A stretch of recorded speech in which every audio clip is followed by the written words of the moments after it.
वसा जनसेवेचा। केंद्रीय आयुष राज्यमंत्री, स्वतंत्र प्रभार आणि आरोग्य व कुटुंब कल्याण राज्यमंत्री नामदार प्रतापराव जाधव यांनी आज जिल्हाधिकारी कार्यालयातील नियोजन सभागृह येथे आरोग्य यंत्रणेचा सविस्तर आढावा घेतला।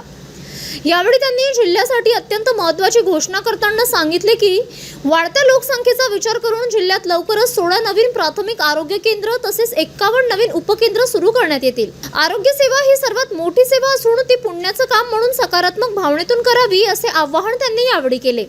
जिल्हाधिकारी कार्यालयाच्या नियोजन सभागृहात आरोग्य विभागाचा आढावा घेण्यात आला, त्यावेळी ते बोलत होते।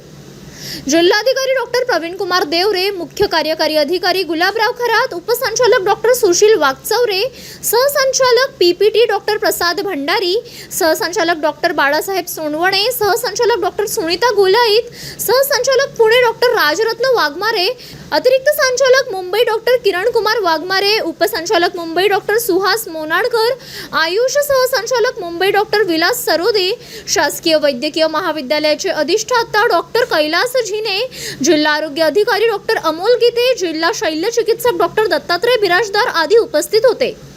या आढावा बैठकीत जिल्ह्याच्या पायाभूत सुविधांचा सविस्तर लेखाजोखा मांडण्यात आला। सध्या जिल्ह्यात एक शासकीय वैद्यकीय महाविद्यालय, एक जिल्हा रुग्णालय, एक जिल्हा स्त्री रुग्णालय, एक जिल्हा क्षयरोग रुग्णालय, 3 सामान्य व उपजिल्हा रुग्णालय, 14 ग्रामीण रुग्णालय, 57 प्राथमिक आरोग्य केंद्रे, 282 उपकेंद्रे, 10 हृदय सम्राट बाळासाहेब ठाकरे आपला दवाखाना आणि 40 नागरी आयुष्यमान आरोग्य मंदिरे कार्यरत आहेत। जिल्ह्याचा जन्मदर 13.92 असून बाल मृत्यूदर 8.09 व माता मृत्यूदर 23 इतका कमी राखण्यात जिल्ह्याला यश आले आहे। आरोग्य यंत्रणेच्या कार्यक्षमतेबाबत बोलताना मंत्री महोदयांनी स्पष्ट केले की ग्रामीण भागातील आरोग्य केंद्र आणि उपकेंद्रांवर वैद्यकीय अधिकाऱ्यांची उपस्थिती अनिवार्य आहे। ही उपस्थिती सुनिश्चित करण्यासाठी डॉक्टरांची दिवसातून 2 वेळा बायोमेट्रिक हजेरी घेण्यात यावी। आरोग्य विभागात अपुरे मनुष्यबळ असले तरी रिक्त पदे भरण्यासाठी जिल्हा आरोग्य अधिकारी आणि मुख्य कार्यकारी अधिकारी यांनी तात्काळ पावले उचलावीत। जिल्ह्याला आवश्यक मनुष्यबळ मिळवून देण्यासाठी आपण स्वतः माननीय उपमुख्यमंत्र्यांसोबत बैठक घेऊन मागणी करणार असल्याचेही त्यांनी यावेळी सांगितले। जिल्ह्यातील पोलीस स्टेशन असलेल्या गावातील प्राथमिक आरोग्य केंद्रांवर शवविच्छेदनाची सुविधा असणे आवश्यक असून यासाठी प्रलंबित असलेली सर्व बांधकामे तात्काळ पूर्ण करून स्वतंत्र रूम्स कार्यान्वित करण्याचे निर्देश त्यांनी दिले।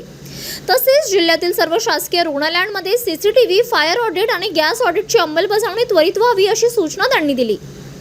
सध्या जिल्ह्यात 8 डायलिसिस सेंटर आहेत, मात्र भविष्यात प्रत्येक तालुक्याच्या ठिकाणी डायलिसिस सेंटर आणि ब्लड बँक असणे आवश्यक असल्याचे सांगत त्यांनी यंत्रणेला तसे प्रस्ताव पाठवण्याचे निर्देश दिले।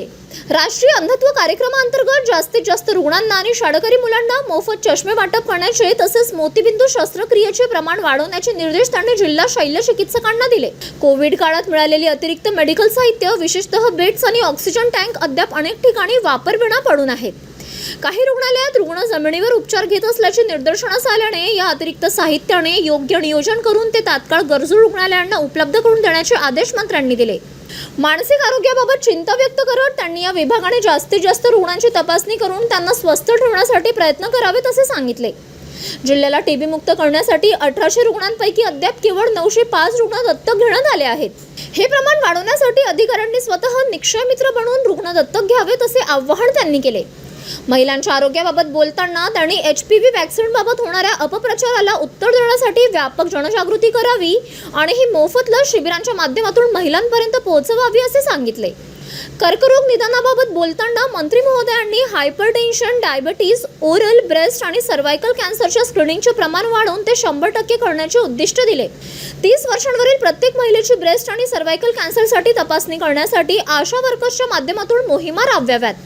तसेच आयुष्यमान भारत हेल्थ कार्ड ही शासनाची अत्यंत महत्त्वाची योजना असून 15 एप्रिल 2026 पर्यंत जिल्ह्यात 9,82,201 कार्ड मंजूर झाली असली तरी अजूनही शेवटच्या गरजूपर्यंत पोहोचवण्यासाठी मोठी मोहीम राबवावी असे निर्देश त्यांनी दिले। ग्रामीण भागातील काही ठिकाणी दूषित पाणी पुरवठा होत असल्याचे निदर्शनास आल्याने नागरिकांना स्वच्छ पाणी मिळावे यासाठी तात्काळ उपाययोजना करण्याच्या सूचनाही त्यांनी यावेळी दिल्या। सर्व शासकीय रुग्णालयांमध्ये आवश्यक औषधे उपलब्ध असावीत आणि प्रत्येक रुग्णाला स्वस्त जनऔषधी दुकानातून औषधे मिळावीत हे सुनिश्चित करावे।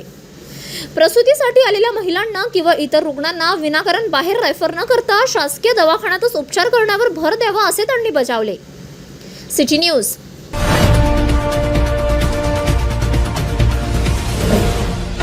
सिटी न्यूज वसा जनसेवेचा.